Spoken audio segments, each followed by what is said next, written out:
Hello to our Dine Sports audience, and welcome to our breakdown of UFC 295, Prochazka versus Pereira at Madison Square Garden. We got an exciting card this weekend. Always live fights in New York is going to be a great show, but this one especially with two title belts on the line. Nick, how are you feeling heading into the event this weekend?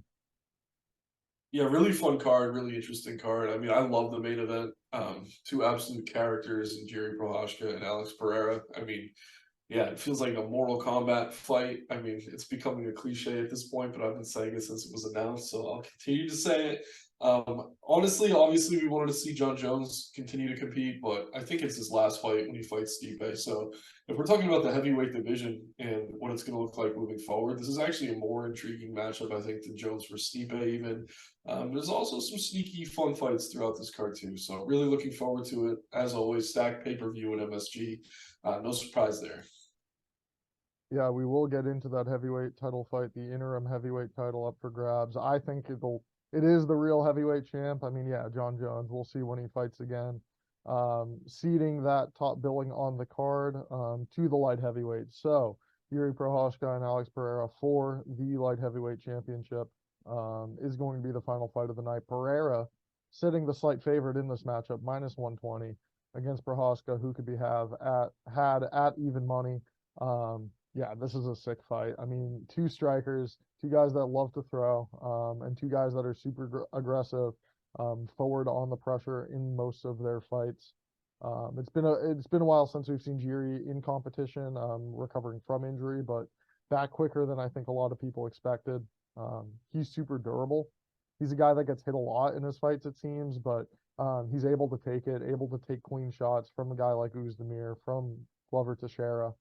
A little exciting, backstory in this fight. Pereira was there in the corner of Teixeira, watching, his mentor get beaten and the belt taken off of him in the 5 round of that epic back and forth title fight. Prochazka certainly has some holes defensively. Certainly somebody that I think a steady fighter like Pereira could catch with a big hook, could really put in work with the low leg kicks in this matchup, take away a lot of the movement from Jiri. But Prochazka is going to be the faster striker. I think he's more creative. I think he has a wider arsenal of attacks. And he's certainly the more experienced mixed martial artist as well. I think that could be key in this fight.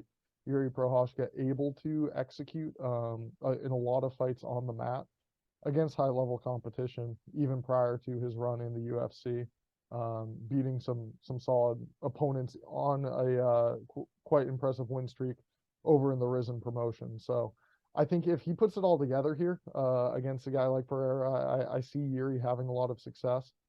He's the true light heavyweight. I think he's going to have a slight size advantage over Pereira and able to outmuscle him in a lot of those exchanges as well. So I could see this being like a very close fight, a back and forth between two, solid, durable opponents. But I do find Yuri's striking to be a bit more efficient than that of Pereira.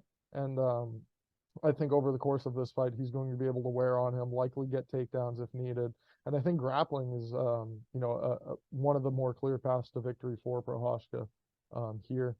I'll let you get into it in just a second, but just one last thing. Pereira, as of late, that last time out, decision against Jan Blachowicz, not the best showing. And then, of course, the knockout loss to Izzy prior to that. So while his stock is high, I'm a bit surprised to see him favored in this matchup.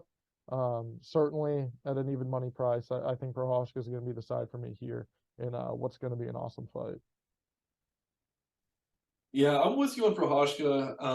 I don't want to get over invested though because of the long layoff. I mean, it's been 18 months or so since we've last seen him in the octagon.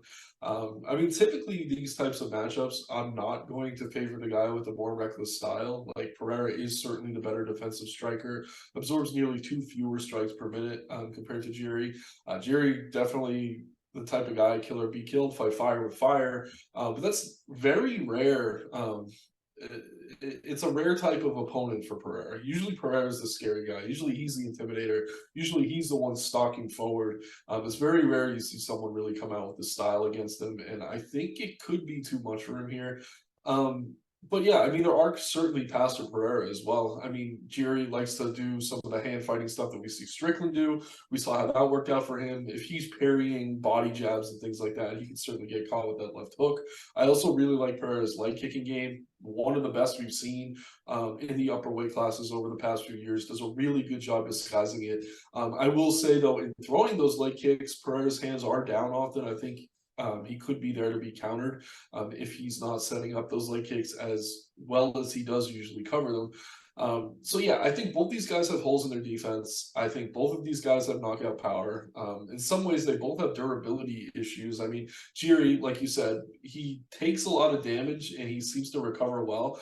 But I mean, when you're dealing with someone like Pereira, that's not something you could necessarily bank on. Then on the Pereira side, I mean, we saw him KO'd against Izzy. We saw Blachowicz catch him a few times in their matchup. And yeah, I mean, as good as he is offensively and as smart as he is setting up traps, using feints and things like that, he does keep his hands down, which is by design to hide some of the strikes that he throws. He likes to throw a lot to the body again to set up those shots, mainly that left hook to the head. But I mean, if he's throwing shots to Jiri's body here, lunging in, he could get caught with the knee or something. Again, I think the leg kicks, if he's getting them off on Jiri, could certainly be what pulls him ahead. But I think more likely than not, Prochazka can eat a few of those, keep coming forward like the psychopath he is, and maybe catch Pereira with something. I do agree the grappling probably favors Prochazka here. I think either guy could take the other down. I don't think either has great takedown defense. I just don't think Pereira's going to want to do that because we saw in the Blachowicz fight, the takedown certainly helped him secure that win on the scorecards, but it also cost him his gas tank. That was only a 3-round fight. He looked pretty gassed by the end of that one. So I like Jiri here, but again, with the long layoff, you have to kind of pump the brakes a little bit. It is pretty quick for what Dana was calling the worst shoulder injury he's ever heard or seen of. I do think it's a little strange that Jiri is the #1 tested guy with USADA. I know there's some conspiracy theorists out there that are saying maybe he wasn't hurt at all and he just got a USADA suspension and this was all just one big cover-up, in which case I'd say that favors Prochazka if he wasn't really hurt. But at the same time, I mean, if he was, this might be too quick, rushing back against a really technical striker in Pereira. But yeah, this is one of those fights, and we're going to talk about this with the co-main too. I mean, if it took place 20 times, I think you'd see different outcomes every single time. Like, it's not going to be instant KOs on either side. It's a pretty interesting matchup between two extremely skilled guys who are primarily strikers. This is a fight that could go either way. I'm siding with Prochazka, especially if we're going to get him at plus money. But to say it's a super confident play, it's not. I mean, again, with the long layoff and Pereira being the better defensive striker, I don't really fault anyone for backing Pereira here. Again, we often see the more active fighters winning a lot of matchups like this one too, especially these title fights. So I'm on Jiri here. Certainly not my most confident play. I would not be surprised at all if Pereira was able to catch him early. But I think as this fight goes in the later rounds, the cardio advantage should be there for him. And I do think he can kind of pull away on the scorecards if he doesn't find a finish of his own. Yeah, I like it. Should be an awesome fight. Yeah, it's rare you see two title fights near even odds. Very fun. This one I feel a little bit more confident in than the heavyweight co-main event that we will get to next. So the interim title up for grabs. Top ranked heavyweight Sergey Pavlovich and Tom Aspinall going to battle here. Aspinall slightly favored at current -120 against Pavlovich, who could be had for +100. Pavlovich, somebody who's been disrespected quite a bit at the betting window, and many have paid, including myself, on this run that he's been on. A absolute stud, just knocking guys out left and right in the heavyweight division. Perhaps nothing impressed me more than his last time out, up against Curtis Blades. And yeah, it's interesting. If this is going to be a clash between the two on the feet, you kind of know what you can expect. Aspinall's the quicker guy. He is the better, technical striker, has the faster hands, better boxing, better outside movement. Whereas with Pavlovich, it only takes one. He's a super aggressive fighter, but he has that power in his hands. That right hand is a weapon, whether he's throwing hooks with it or uppercuts. And what I think has sort of been key on this heavyweight run, a 6-inch advantage in reach in this matchup. He has a very long reach for heavyweight, 84 inches. His punches are landing quicker, meeting the target faster than his opponents, given that reach advantage, and he can play more in these, prolonged back and forth exchanges in the pocket, because he's going to be connecting more often than the guys he's in there trading with. Um, it's a super interesting fight. I mean, I think Aspinall's the real deal. I think certainly he's going to hold heavyweight gold at some point, but I'm kind of leaning Pavlovich here in this matchup. I mean, it's a short notice booking. Pavlovich had been in training camp as the backup for the heavyweight title fight. It's weird he's not fighting Stipe, obviously, but that's for obvious good reason on the UFC and marketing behalf. But having Pavlovich here versus Aspinall, who's taking it with a 2-week camp, certainly does favor the Russian. Again, I think it's probably going to be contested largely in the pocket, on the feet. While it's a title fight, I don't see it going very long, and that has me leaning towards Pavlovich. I think he's going to be able to connect if these two are exchanging for a while. And yeah, I just really don't want to be putting my money on Aspinall here and seeing him starched again, seeing this guy holding the belt above his head, and not being a part of that win streak. I think he has all the tools. I think grapplers could give him some issues, but again, when he's taking out guys like Curtis Blades, he does appear to be the real deal. I think Aspinall has the grappling advantage in the spot. It's just I don't know if he's going to be able to execute and get Pavlovich to the mat. And again, it's only going to take one of those shots to land from either guy. But Pavlovich has proven to have that, fight-ending power first round against top-tier heavyweights. So I edge him slightly in the spot on short notice, and getting plus money. Yeah, similar to the main event, this is a very volatile matchup. You're always going to see volatility when you're talking about heavyweights. And yeah, these are two of the best in the world. I'm with you. I do certainly lean Pavlovich right now, but this is a fight I can certainly see myself changing sides on. I don't know. I've gone back and forth on this one. So I think the path for for Aspinall here would maybe to ground Pavlovich, work some of that jiu-jitsu that he has. But at the same time, it is going to be really tough to close that distance. I also think, like you mentioned, on the shorter notice camp, that's certainly going to play to Pavlovich's favor as well. It's just we've barely seen any cage time between the two of these guys. They're winning all their fights in the first round. They're just steamrolling guys. So it's like, what are you really going to glean from that in assessing this matchup? So for me, I think Pavlovich has the major power advantage. I think he is going to be the one moving forward. But I will say Aspinall has pretty solid leg kicks, which are a very good tool in slowing someone like that down. I also think Aspinall is probably the faster puncher, better footwork moving in and out of range. But yeah, it's just like that doesn't matter almost for Pavlovich. I think Pavlovich is very similar to Ngannou, and I don't know, maybe not the most technical striker in the world, but he doesn't need to be. Like, he can take enough shots. We saw it against Lewis. We saw it against Tuivasa to keep coming forward against extreme power punchers. I don't necessarily see Aspinall catching him like that early. I think, if anything, like I said, he'd probably grind him up against the cage, try to slow things down. But again, we haven't seen either of these guys really extended lately. Pavlovich is actually the one who's been to decision more often earlier in his career, before he was in the UFC. So we know he could go the distance. He's been in 5-round fights. We don't know that about Aspinall, but I don't know. I expect Aspinall to have 5-round cardio if it were to ever go there. Again, just such a volatile matchup. Two guys who are knocking everyone out in the first round. Obviously, Aspinall got the submission on Arlovsky when they fought a while back, but that was a really strange takedown entry. I don't know that Aspinall is going to be able to just dive for a double leg here or anything like that. I think Pavlovich does have underrated wrestling. He did spend a lot of time at AKA. When you hear him talk about his own game, he talks about how he was a wrestler first and then kind of developed the striking later on, which is a little bit baffling to hear when you see the recent run of wins he's on. But yeah, I think for me, I think Pavlovich is more locked in right now. Aspinall, like, I listened to his media day. The first half, it was really like he was almost baking in excuses. And we talk about this sometimes where he's like, yeah, I'm fighting the scariest guy in the world on short notice. This is a terrible situation. Like, obviously, nothing's ideal. And like, by saying all this, it just doesn't give you confidence in backing him. And then towards the second half of his media day, you can kind of hear him building confidence. He's like, I wouldn't have taken this fight if I didn't think I could win. But just knowing that he's kind of baking those excuses into his own psyche here, like that makes me kind of lean Pavlovich as far as the intangibles are concerned. Again, he was on a full camp, probably preparing for someone like Jones or Stipe. So Jones certainly would try to grapple him if that were the matchup. So I do think he's going to have solid takedown defense here. So currently I'm favoring Pavlovich. He's cost me so much money fading him. I know you're in the same boat as me. I mean, this is not a guy we've been putting money on. Aspinall, on the other hand, is a guy we have been making money on. So it kind of feels counterintuitive to kind of switch at this point. But for me, I just think Sergey is more locked in right now. It seems like his time. I think he was the backup for that main event for a reason. And yeah, it just sounds like Aspinall knows he's kind of playing from behind in some regards. So well, it wouldn't shock me to see Aspinall pull it off. Obviously, it's a volatile heavyweight matchup. I am leaning Pavlovich here. I do think it's more likely he scores that early KO than the other way around. Yeah, I feel the same.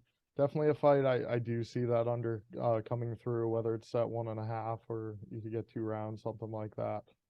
Certainly with the record we've seen of these two lately, not one would figure to see more than 2 rounds. The featured bout we'll break down next, a women's strawweight matchup between Jessica Andrade and Mackenzie Dern.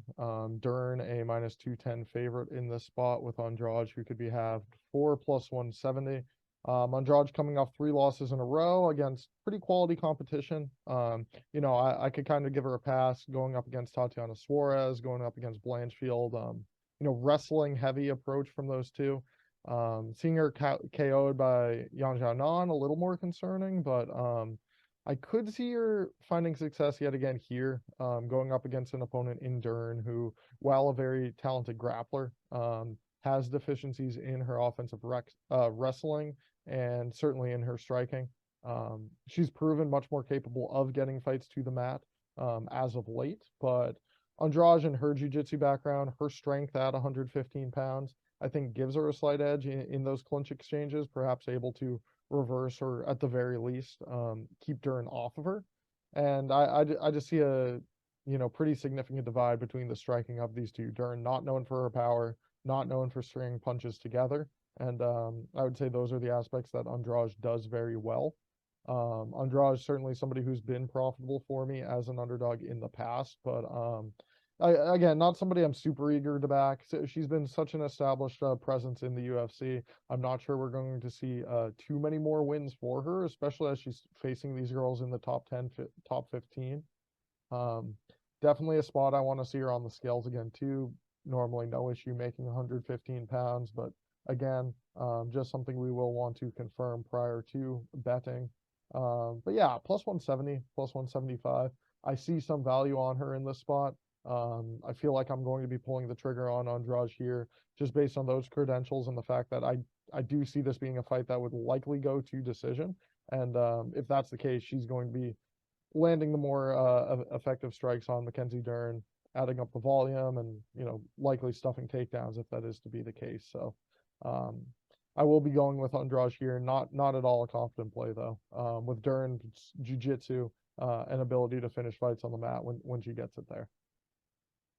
Yeah, I mean, I'm leaning Dern, but I think you're on the value side. Like, I don't think Dern should be -200 here against Andrade. Obviously, there's definitely recency bias, people looking at Andrade's record, but like you mentioned, those are all title contenders. Xiaonan, Blanchfield, and Suarez are all in the mix for the belt right now. Andrade's the much better striker here. She lands more than 2 or double the significant strikes per minute that Dern does.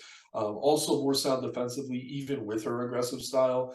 The key here will be Dern getting this fight to the mat. Like you said, historically has not been very good at that, but she did spend a lot of this camp with Henry Cejudo, working on some of those wrestling entries. And she said she's not just like learning a bunch of different takedowns, but Henry really tried to get her to play into what she does well, in using that to kind of close distance and drag fighters to the mat. So I don't know. I think you're on the value side. I wouldn't be surprised if Dern struggles to take Andrade to the mat. We saw that against Yan Xiaonan, the opponent both of these two lost to. But yeah, part of me thinks maybe she did enough with Henry.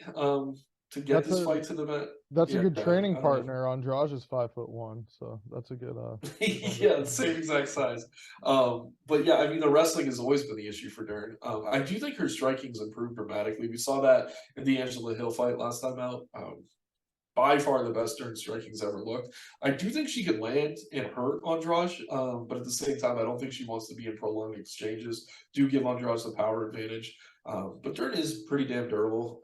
So I don't know. I'm leaning Dern right now. I do think she finds enough takedowns to probably work for the submission. Andrade does have decent grappling defense, but at the same time, I do think this is probably two fighters whose careers are heading in different directions. Both dealing with divorces currently, which is interesting. I'm sure John Anik will bring that one up when these two are walking to the cage. But yeah, I'm leaning Dern, but I don't like the price at all. I can see myself flipping just for the value, depending on weigh-ins, I guess. But for now, I'm decided with Dern. I do think she can get the takedown she needs, but I really don't like the price, and I actually do think you're probably on the value side. Yeah, it's just underwhelming performances those last three times, I'd say, for Durden. Does not warrant a minus 210 price tag for me. Minus 220 the price tag for Benoit Saint-Denis in this matchup with Matt Frevola. Underdog here, fighting in New York. He's got a streak of 3 knockouts coming into this fight, one coming at Madison Square Garden and the other in Newark, New Jersey. Hometown guy. Crowd should be rooting for Frevola here. And I think he's a live underdog in this matchup. I have just loved what I've seen out of Benoit Saint-Denis. That last fight against Thiago Moises was as clean a performance as you're going to get. Total domination. He's big for 155 pounds, and he could do it all. Very high volume striking, landing 5.59 significant strikes per minute, and averaging nearly 5 takedowns per 15-minute fight thus far in the UFC. Just dominating grappling, able to control guys, get to the back, work different positions from there. Something I see being key in this matchup against Frevola, who has just 42% takedown defense. While Prevola's been on a tidy win streak and doing great work with his hands, I don't think Saint-Denis is going to want to stand and trade with him. By taking Frevola to the mat, looking to work on his grappling and, win in that manner, execute ground and pound, wear on Matt Frevola. I think that's going to be the path to victory for Saint-Denis in this fight. It's a spot where I'm pretty comfortable just given the number, even though I know how dangerous Frevola is with the past few wins he's been able to secure. Yeah, Saint-Denis somebody as well who just gets better as the fight goes on, seemingly nonstop cardio. A dog, something we saw in his debut in the UFC, his only loss thus far. And yeah, somebody who I think has a very high ceiling here at lightweight. So I'm taking him in the spot, going against the New Yorker in Frevola. But I do think Saint-Denis is just the much better all-around fighter. And yeah, should be able to execute on the night if he can avoid getting clipped by Frevola early. Yeah, I'm with you. I'm on Saint Denis, but kind of similar to the last fight we talked about. I really don't love the price. We're seeing minus 220, minus 240, as wide as 250 in some books for Saint Denis at this point. Two very similar fighters here. I think two guys who can strike, two guys who can grapple. I do like Saint Denis' power and durability a bit more, and that's why I'm signing him here. I do expect this fight to mostly take place standing. For Bola, I don't know. He's looked durable lately, but obviously he suffered that KO loss to McKinney, a few other KO losses, or a couple earlier in his career. Saint Denis, I mean, should have been KO'd that fight against Zaleski dos Santos, but we saw how durable he is. So it might depend on who the ref is here, how confident you're going to be in Saint Denis, because I don't think he's getting starched or put out or anything like that. But he is there to be hit at times. And I actually think Frevola probably has the better hands. Saint Denis can level that striking, though, with those powerful body kicks. Spams kicks, just throws a ton of kicks. I think he's the better kicker. I think that's going to give him enough space to kind of manage the distance here. And yeah, I do favor him as the more potent finisher in a matchup between two guys who are certainly going to be content to stand and trade, and go to war. But yeah, I mean, Frevola, not really a high fight IQ, but it hasn't mattered lately. It's like going up against a Zaitar. I was like, I'm taking Frevola. I really hope he wrestles. Or I don't know if I took a Zaitar because I didn't think he'd wrestle. Either way, he didn't wrestle. And then against Dober, same thing. It's like mixing some of the grappling, man. You don't want to get into a war with Dober, and he KO'd Dober, first guy to ever do it. So I don't know. Favola continues to exceed my expectations. Saint-Denis has been extremely impressive, but I do kind of rate these guys similarly. I just feel that Saint-Denis is kind of rising right now. Favola certainly has sharpened his striking over the past few years, but he's getting up there in age for the division. So two guys pretty much in their athletic primes. I just like what I've seen more recently out of Saint-Denis. Obviously, the KO for Favola extremely impressive, but Dober should not have just been standing there trading hooks. And if that's what's going to happen here, I'm going to favor Saint-Denis as he is a bit more durable. But I said this exact same thing last time and lost a lot of money backing Dober against Favola. So I don't want to overinvest here, especially at this price. But I do think Saint-Denis aside. But I also favor his jiu-jitsu if this does hit the mat. I think Favola has really good defensive wrestling, but maybe he's over eager to get some scrambles here that could put him in trouble. But again, one of the more fun fights on the entire card. Certainly his fight of the night written all over it. Not one that anyone's going to want to miss. Yeah, no, certainly a fun one. Yeah, if we're talking fight of the nights, I'm excited about this featherweight matchup as well. Diego Lopez facing Pat Sabatini to open up the main card. Near pick'em, but Sabatini the slight favorite, -120 against Lopez, the underdog, even money. Curious your thoughts here. It's been a tough matchup for me, but my pick is going to be with Lopez. What are your thoughts? Yeah, I mean, you talk about fight of the night, but I think the only way that happens is if Lopez is winning. Sabatini's strategy here should be to grapple, to control position. I rate Lopez as the better striker, certainly has more power. We've seen Sabatini rocked a few times. Lopez probably more durable as well. The path for Sabatini here is to make this boring, blanket the jiu-jitsu player. We often see wrestlers able to do this, but Lopez is really big for the division. He's really good off his back, throws up a ton of submissions. And we're getting him at slight plus money right now. I wouldn't be surprised to see this line flip, but I think the size and just the style is going to be tough for Sabatini to deal with. And yeah, I mean, I don't know. The Damon Jackson loss was tough, but as impressive as Sabatini's been, he was on a nice win streak before that. I mean, the quality of win really isn't all that high. And obviously, Lopez has gotten a lot of steam and a lot of fan love for that loss against Evloev, but I do rate Evloev as a better wrestler than Sabatini. Lopez did a good job there. Put Evloev in a lot of dangerous submissions that I don't think Sabatini necessarily gets out of. I mean, Evloev put himself in danger a lot, but he has proven to be one of the best defensive grapplers in terms of defending against submissions that we've seen in the division. So yeah, I'm on Lopez here. I also favor the striking. I like that he's going to have a slight reach advantage. I do think he's more powerful when he does sit down on his strikes. And yeah, Sabatini could make it boring, could grind him out. But over the course of 15 minutes, I do think he probably gets caught in something or caught on the feet. So I'm siding with Lopez here. I do like the price as the slight underdog.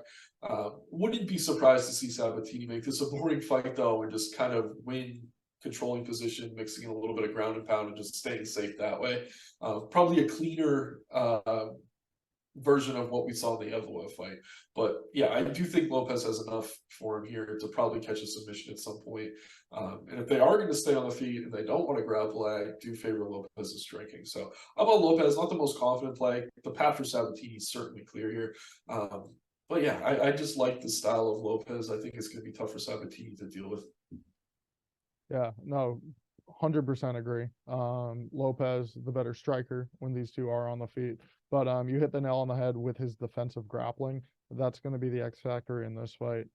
Sabatini looks great in fights where he's able to execute that sort of game plan.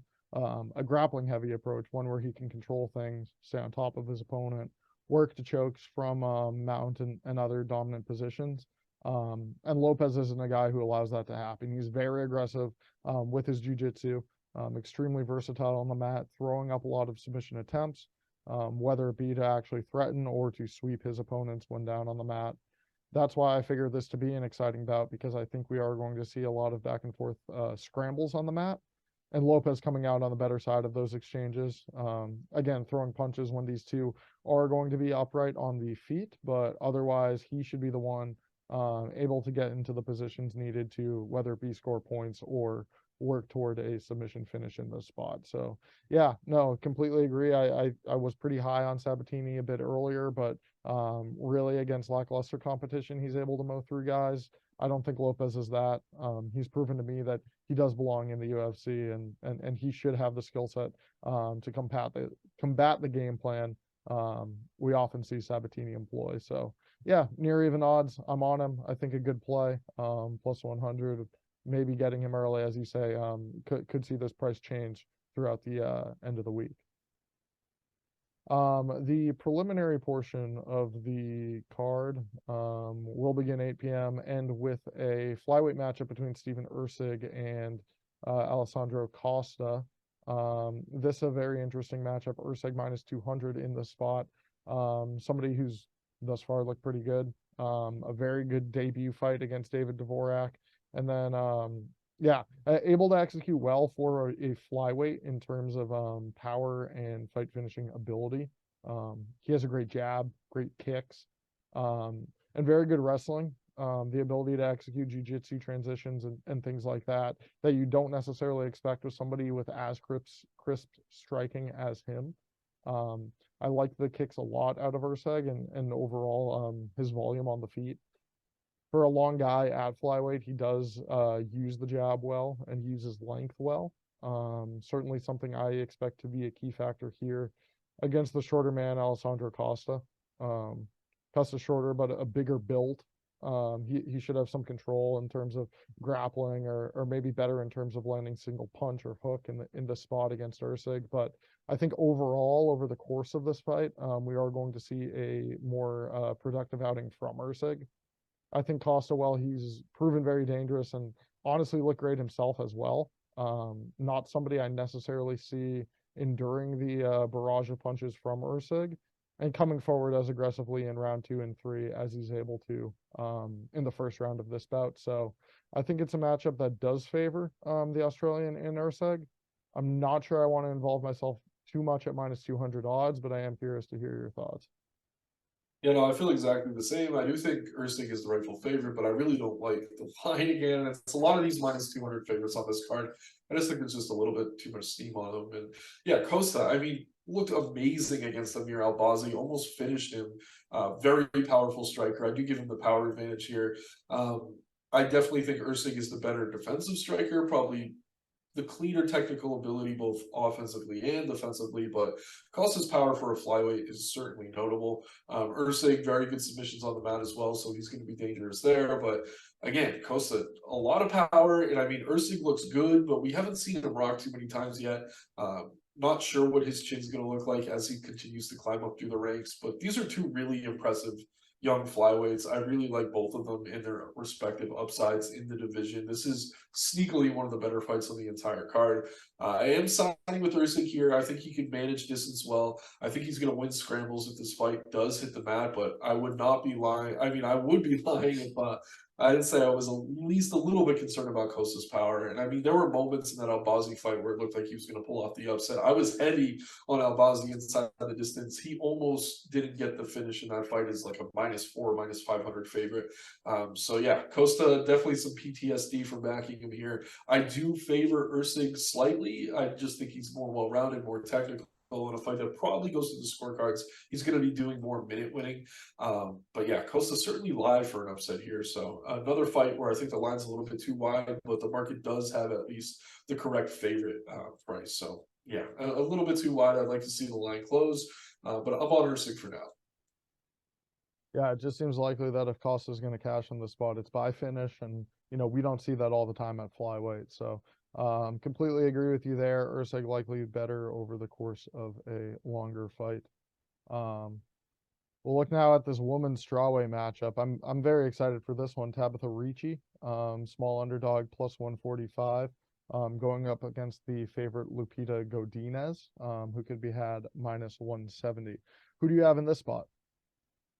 I'm actually leading Ricci here as the underdog. Not a confident play at all. It's just with Godinez. I mean, her fight IQ has been kind of a detriment. And if we look at who they've been fighting recently, they've both been really successful. I do rate Ricci's win over Robertson above any of the wins that Godinez has collected.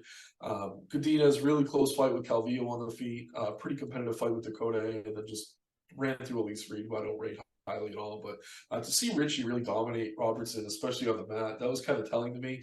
Luby's probably going to be bigger here. I do think she's the better technical wrestler, but I think Ricci could kind of close that gap with her jiu-jitsu and just her understanding of judo on the feet, kind of avoiding certain takedowns, getting underhooks while they're standing, etc. And while I do think Lupi's the better technical striker, I like Ricci's footwork, how she moves in that range. I think she's tough to hit for that reason. So if these two are in the pocket swinging, I would favor Godinez, but I think it's more likely that we see Ricci moving in to distance, landing a few shots, getting out of the way, constantly moving around. Godinez kind of just stalks forward. So I like Ricci here. It's not a confident play at all. These are two very similar girls, both small, but they are strawweights. I favor Ricci's jiu-jitsu. I favor Godinez's wrestling. I favor Godinez's offensive striking, but I favor Ricci's defensive striking. So to me, it's a really close fight. So I'll just take the value. I mean, we're getting Ricci around plus 150, plus 140-ish, most books. So I'm on Ricci here. Not a confident play by any stretch, but I've just been a little bit more impressed by what I've seen out of her lately. She does seem more consistent and to be making bigger improvements fight to fight. Luby, impressive as well, but just, I don't know, lapse of judgment at times. I can see herself putting into some tough positions, maybe walking into some strikes that she shouldn't, or making mistakes and scrambles, things like that. So I'm going to go with Ricci here as the dog. Not a confident play at all, though.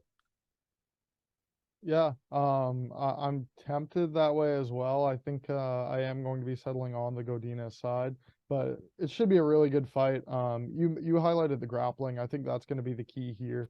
Both are such nightmares for opponents when it comes to implementing their offensive grappling.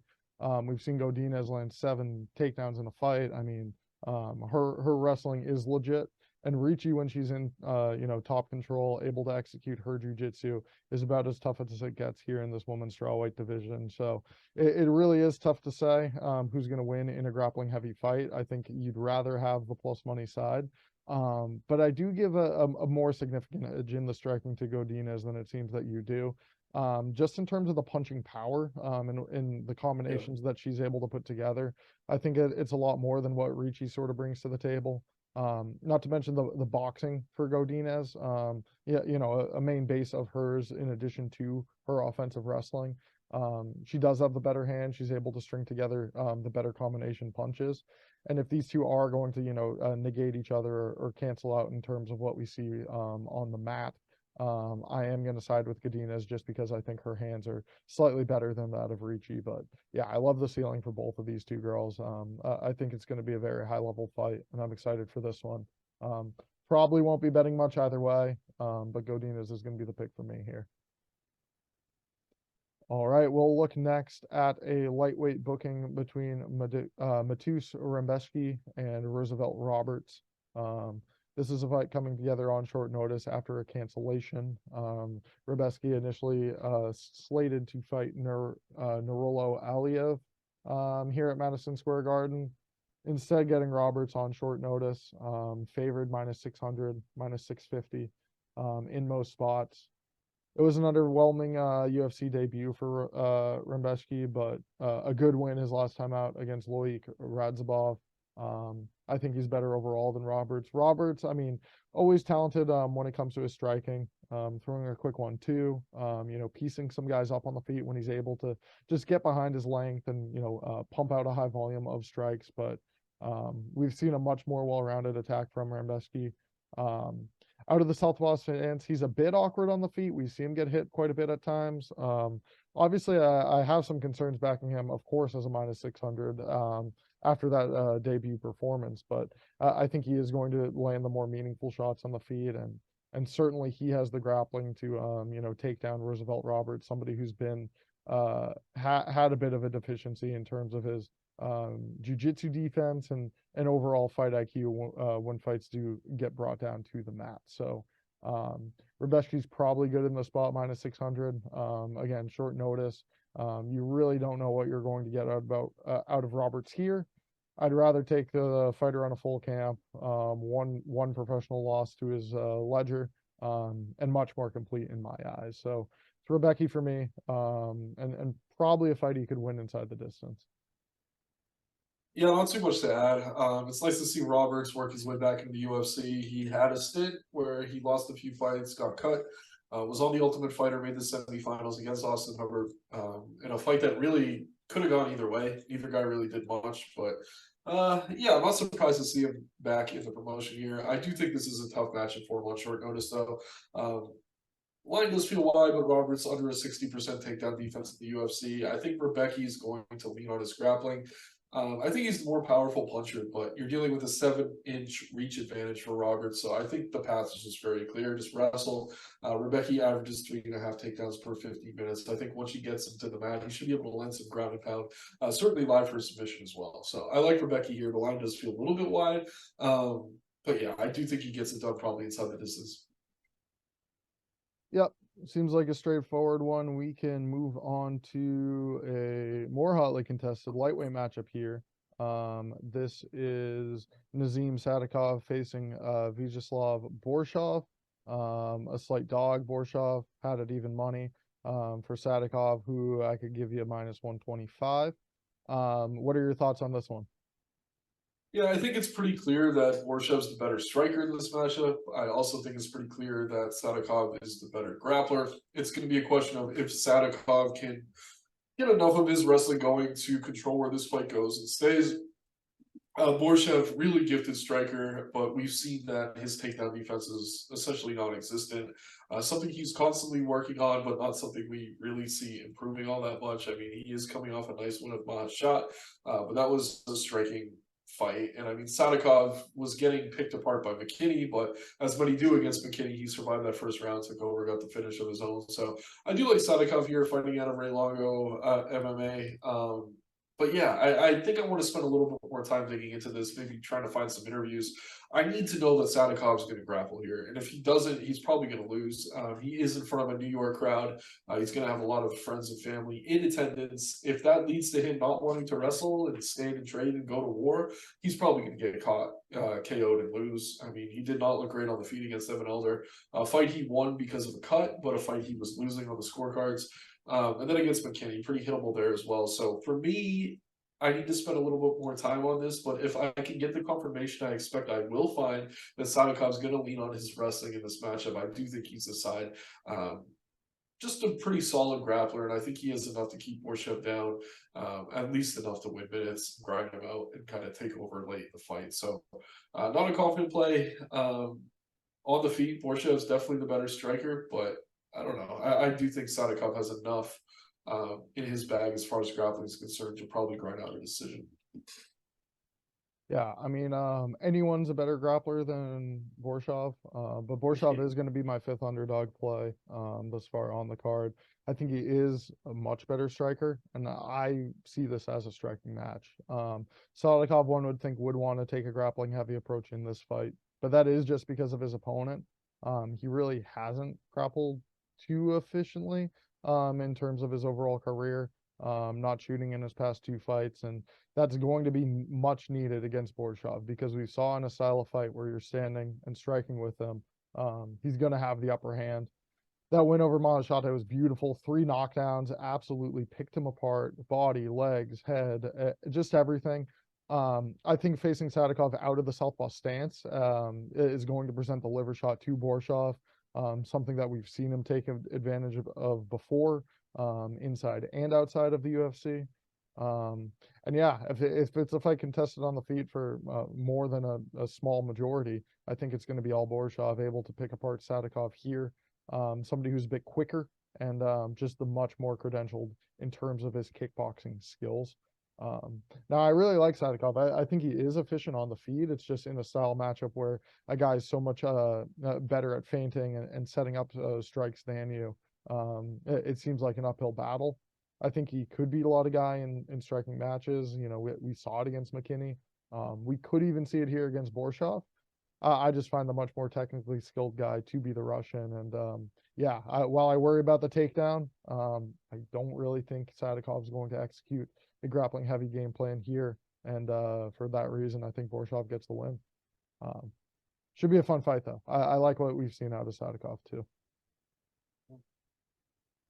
And onto the early preliminary portion of this card. Starting at 6, concluding with a lightweight bout between Jared Gordon and Mark Madsen. Jared Gordon minus 200 in the spot against the Olympian Mark O. Madsen. Gordon, a native of Queens, New York, fighting in New York here. Um, Favored by a decent margin in a fight that I find to be a bit closer than the line implies. It was not a good performance for Marco Madsen the last time we saw him. Again, taken down twice by Grant Dawson and submitted thereafter, even though we thought his wrestling, or some thought his wrestling was the best of anyone in the UFC. Clearly, that's not the case. Clearly, Madsen has quite a bit of holes in terms of not only his wrestling, his striking defense, and evident in that spot, his cardio as well. He's going against a very steady presence in Jared Gordon that does have the edge in terms of the striking and is likely to take over if this fight sees around 2 or round 3. But yeah, I mean, the game plan for Marco Madsen, hopefully it is going to be going back to the takedowns, executing his wrestling, trying to take advantage of the 62% takedown defense of Jared Gordon.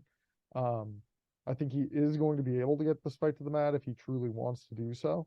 And as the underdog in this spot, I'm tempted to take him again. I mean, there's a lot of dogs that I'm liking on this card. Madsen is not one that I'm super confident in. Gordon has been performing better as of late, but again, these are two guys I don't really get too excited about, especially at their age, at this stage of their careers.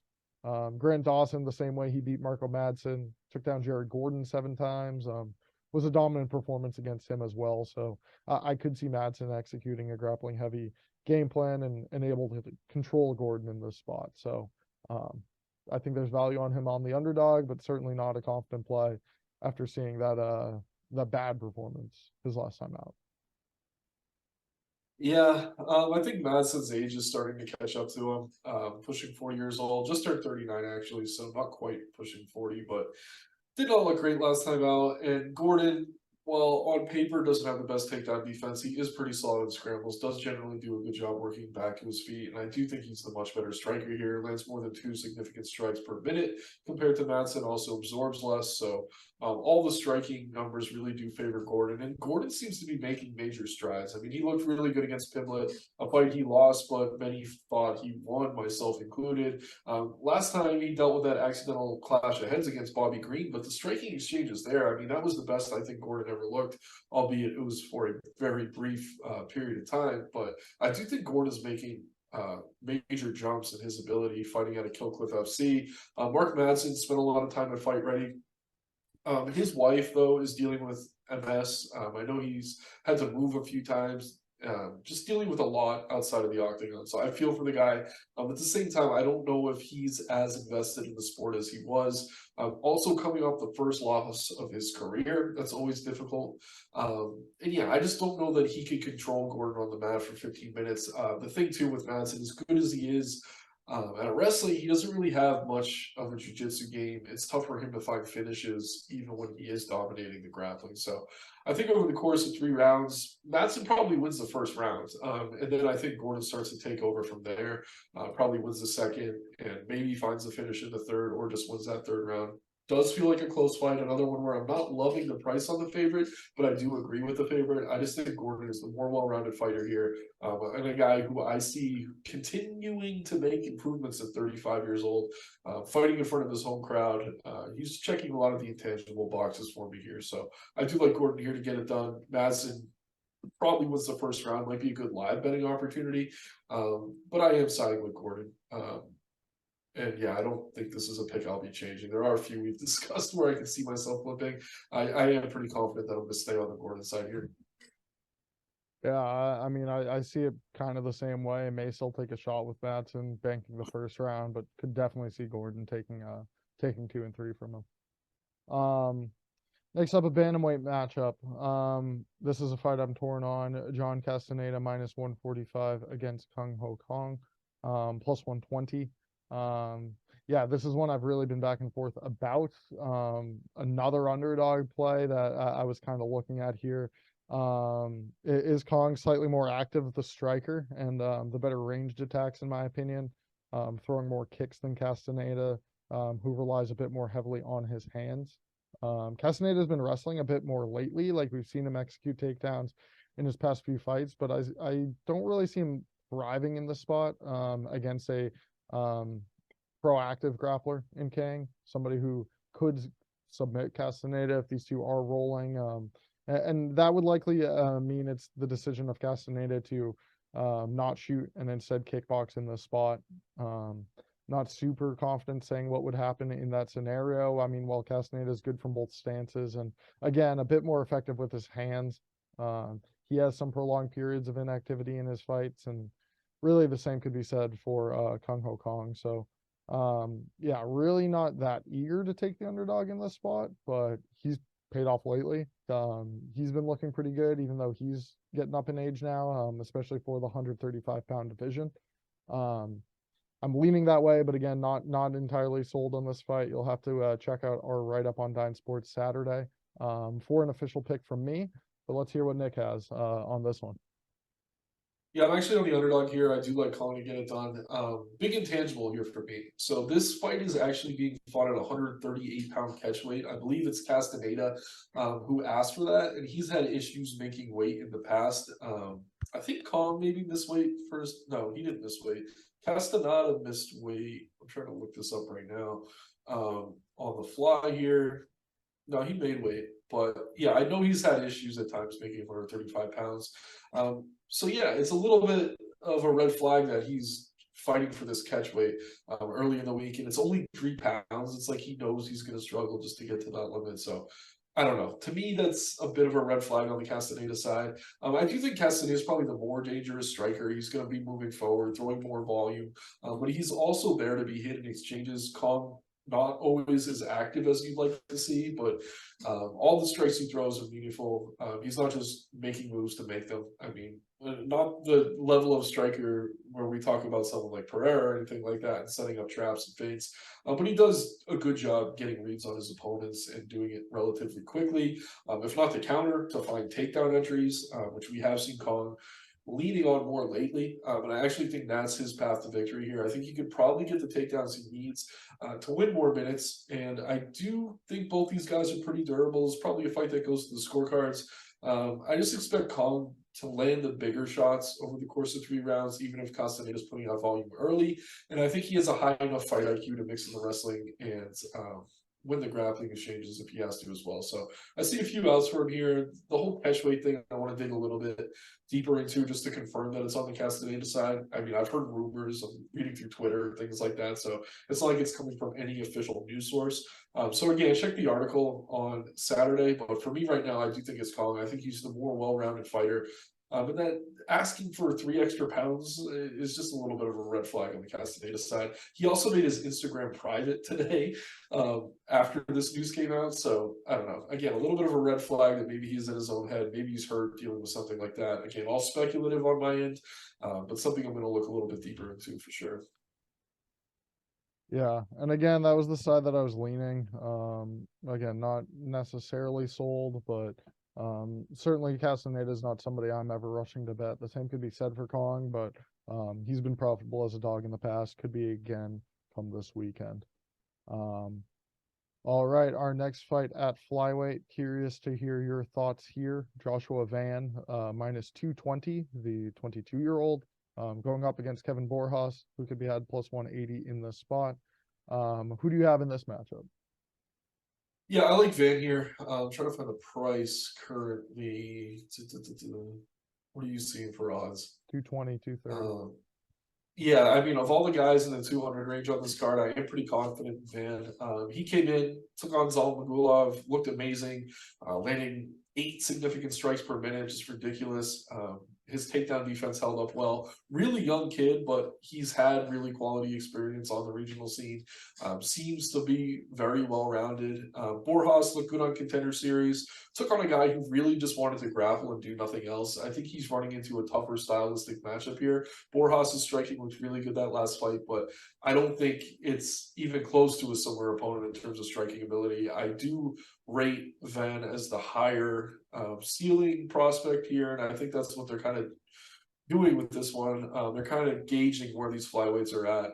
UFC does like Borjas. I know Dana was a really big fan of his on that episode of Contender Series, but at the same time, it feels like they're giving Vaughn a fight he can win and kind of build his stock coming off that impressive performance against Zumagulov in a spot that not many people thought he'd get it done. I know I was on the Zaga side there. Very early in that fight, I knew I was on the wrong side. So I've been impressed what I've seen from Vaughn. I think he's only 22 years old, just turned 22.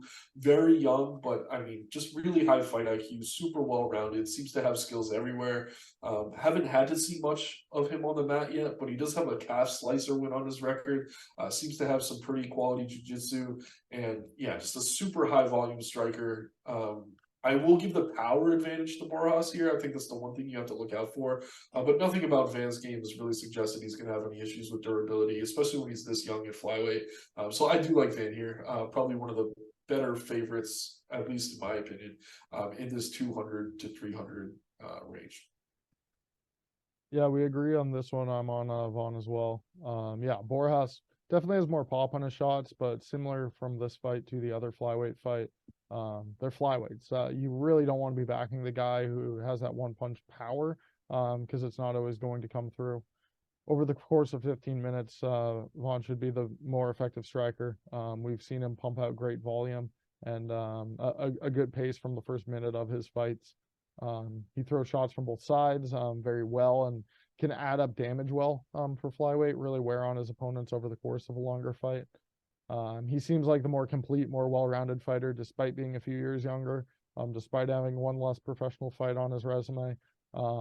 Really like what I've seen out of him. That Zumagulov fight, as you had highlighted, a very nice performance.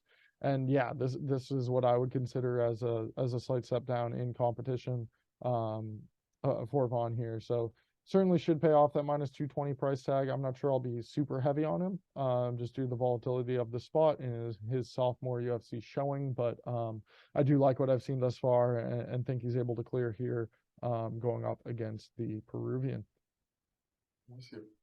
And the last fight for us to dissect here at featherweight, Jamal Emmers, minus 260 favorite against Dennis Bazooka, who could be had at plus 215. This kicking off the early preliminary card, starting at 6 p.m. on the East Coast. Emmers last fought in June. It was a split decision loss. I bet him in that spot. I think he could have won in that spot. It was a close fight, but always good volume, solid jab. Makes him a good gatekeeper for this 145-pound division.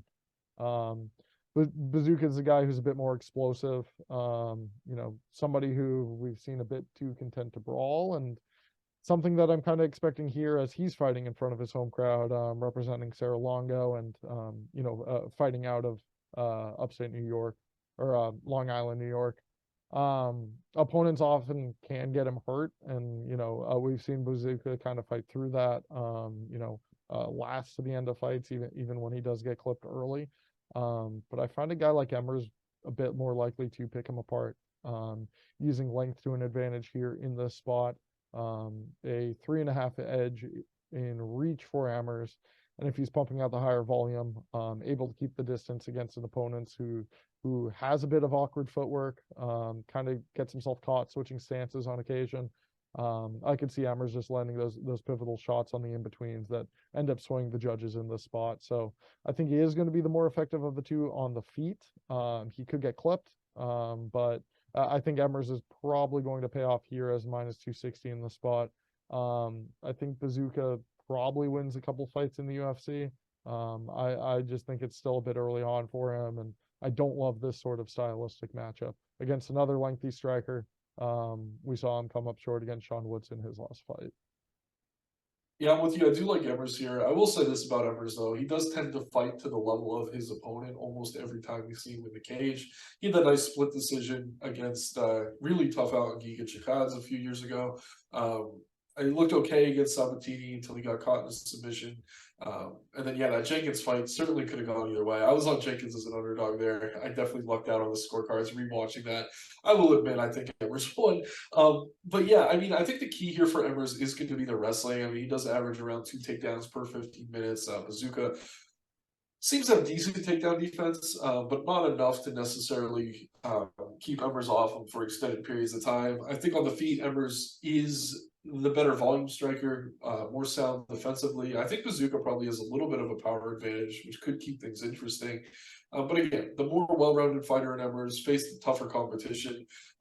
But if you also like to play narratives, I mean, he's alternating wins and losses right now. Loss, win, loss, win, loss. He's due for a win here.